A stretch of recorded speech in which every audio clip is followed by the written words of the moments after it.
7h, 10h sur Radio Courtoisie, suivez la ligne droite. Petite voix, mais oui, parce qu'hier, vous animiez le grand oral des candidats. On en parlait ce matin justement avec Gabriel Cluzel et Brieux Claire. C'était comment ? Fou. Dingue, c'était le feu. C'était la première fois que j'animais aussi devant 1000 personnes. Donc déjà, merci à tous ceux qui sont venus. Merci à tous les...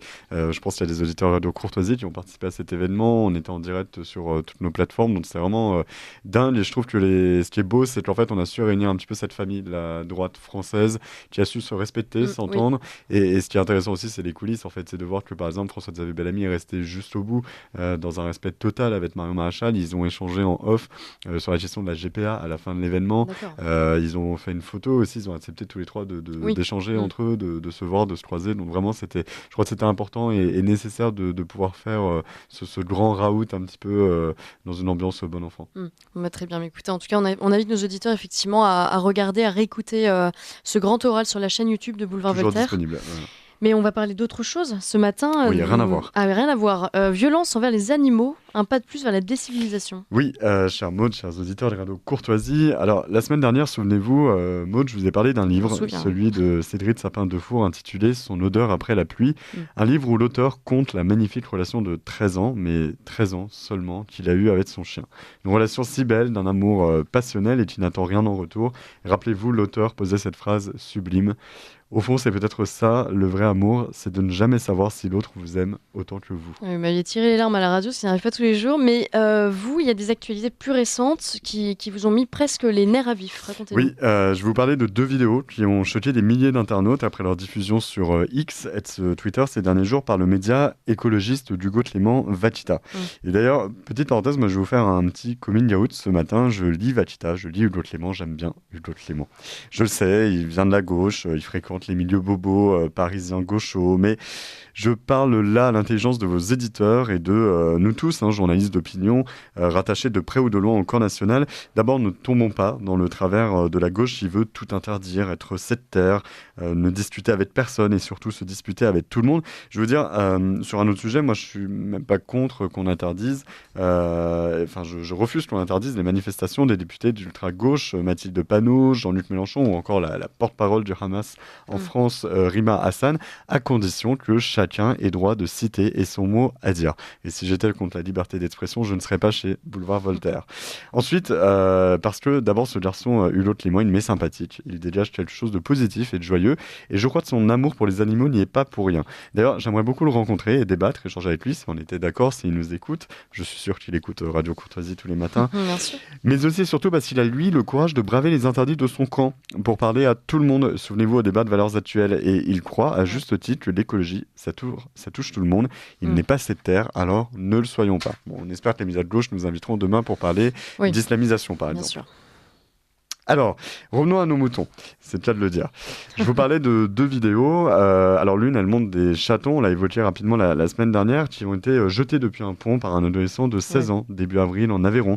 C'est vraiment à se demander à quel point un cerveau peut être détruit, mais pardon, il n'y a pas d'autre mot pour se dire que c'est rigolo de jeter des chatons du haut d'un pont, une atrocité dont bien sûr ils ne survivront pas. Moi j'aurais aimé voir cette petite racaille survivre dans une eau si froide et jetée de si haut. L'autre vidéo, elle nous vient de Caroline du Nord, aux États-Unis. Alors, on les connaît, ces ricains, ils font n'importe quoi. Là, on a affaire à 2 pauvres oursons qui sont très jeunes, qui sont arrachés d'un arbre et de leur famille par des touristes dans l'unique but de se photographier en selfie avec eux. Et je l'avais pas écrite, mais j'ai une anecdote comme ça. Vous vous souvenez, Maud, on avait eu l'occasion de partager un café ensemble à Paris où des jeunes femmes, ce qu'on appelle des influenceuses, des TikTokeuses, sont venues en fait prendre un dessert dans une brasserie en face du Louvre, un petit morceau de chocolat, et pour leur compte, pour leurs réseaux sociaux, elles n'ont pris qu'une petite cuillère de ce gâteau pour le prendre en photo. Oui, voilà. le coulant du chocolat. Exactement. Alors, en fait, c'est devenu ça, la consommation. C'est ça qu'il faut préciser, c'est-à-dire qu'elles ont laissé ensuite consommer. Voilà. Donc tout ça pour, c'est-à-dire qu'on détruit la planète juste pour faire des photos sur Instagram. Alors la vidéo, elle est absolument révoltante. On voit l'une de ces petites boules de poils dans une panique extrême, tenter de se sauver par tous les moyens des griffes de ces agresseurs, parce que pardon, mais quand on vous arrache comme ça, sans précaution de votre milieu naturel, ça s'appelle une agression. D'ailleurs, l'un des 2 oursons est non retrouvé à cette heure. Il est en danger de mort s'il ne rejoint pas au plus vite sa fratrie. Oui, parce que à cet âge-là, si vous n'êtes plus avec votre maman, c'est compliqué. Alors, ces comportements révoltants et ce rapport barbare aux animaux, ils posent donc crûment cette question. est-ce là un signe de plus de la décivilisation que nous vivons ? Alors pour preuve de cette décivilisation, vous vouliez nous parler des abattages rituels à l'heure islamique, notamment dans les abattoirs bigards. Mais oui, parce qu'ils n'aiment pas qu'on parle d'eux, mais pardon, on arrive toujours à trouver un sujet avec l'islam dans tout ce qui ne va pas en France. Alors oui, Maud, s'il y a décivilisation, c'est qu'il germe aussi en face, par ailleurs, un remplacement civilisationnel, mais qui n'est pas celui que nous pourrions espérer, mais plutôt celui des mœurs islamiques. Et cette expansion qui en découle de la charia jusque dans nos assiettes, elle n'est pas sans lien avec la cruauté envers les animaux et elle devrait alerter tous les défenseurs de la cause animale, gauche-droite confondus. Alors, parmi ces derniers, moi j'ai pu échanger souvent avec Thomas Saïdi. Il est photographe animalier et il s'est infiltré il y a 3 ans maintenant pour le compte de l'association L214, dont, encore une fois, qui ont des positions sur l'immigration qu'on peut contester, mais enfin sur ces sujets-là, il a pu enquêter pour eux dans un abattoir du groupe Bigard. Alors, vous avez des abattages sans étourdissement, des animaux saignés à vif, et 3 ans après, eh bien, ce jeune défenseur de la cause animale, il apprend que dans cet établissement de Vénarel-les-Laumes, en Côte d'Or, eh bien, rien n'a changé. Alors, il tire la sonnette d'alarme dans un décryptage publié récemment sur Instagram sur ces pratiques. Et pire, on a eu des témoignages édifiants de L214 qui font état de scènes glaçantes. Je cite leur témoignage: l'animal ressent en 1 minute plus de 20 coups violents sur le corps et la tête. Alors, l'abattoir, il a été mis en demeure ce jeudi 18 avril par la préfecture de Côte d'Or pour des manquements dans un procédé. Eh bien, on n'y rate pas, c'est celui de l'abattage rituel. Car, et oui, derrière ces actes sanglants se cache encore et toujours le business du commerce halal.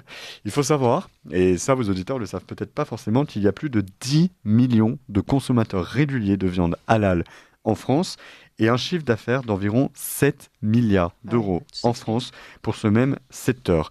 Et je vais vous donner un témoignage aussi d'un agriculteur que j'avais pu rencontrer dans le cadre d'un reportage où j'avais suivi Marion Maréchal, qui était à la rencontre des agriculteurs à Bruxelles au moment le plus fort de la crise agricole.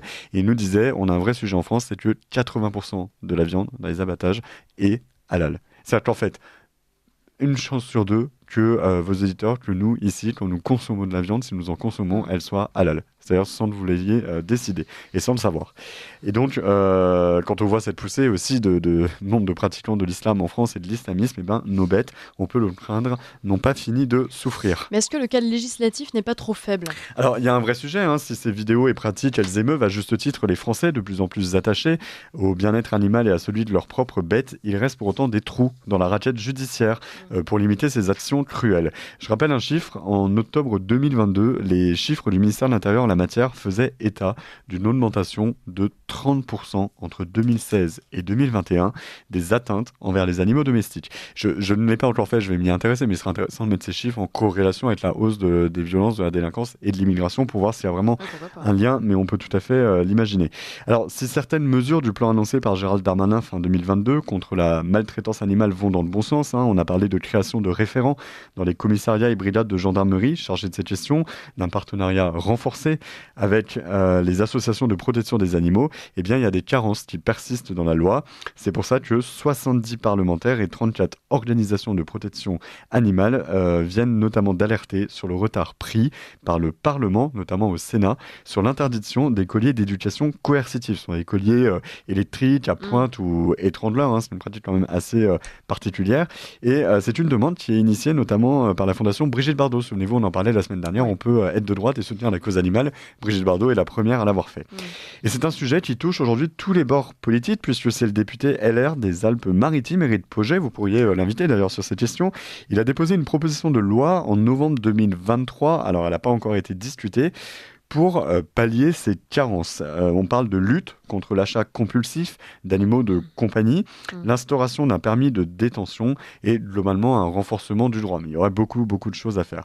Alors, s'il y avait un seul souhait, gageons que tous les mouvements politiques de notre pays sauront s'entendre pour faire perdre à la France un titre dont nous ne sommes pas fiers, celui de championne d'Europe des abandons d'animaux. Un chiffre, 16 498 animaux ont été abandonnés en France entre le 1er mai et le 31 août 2023.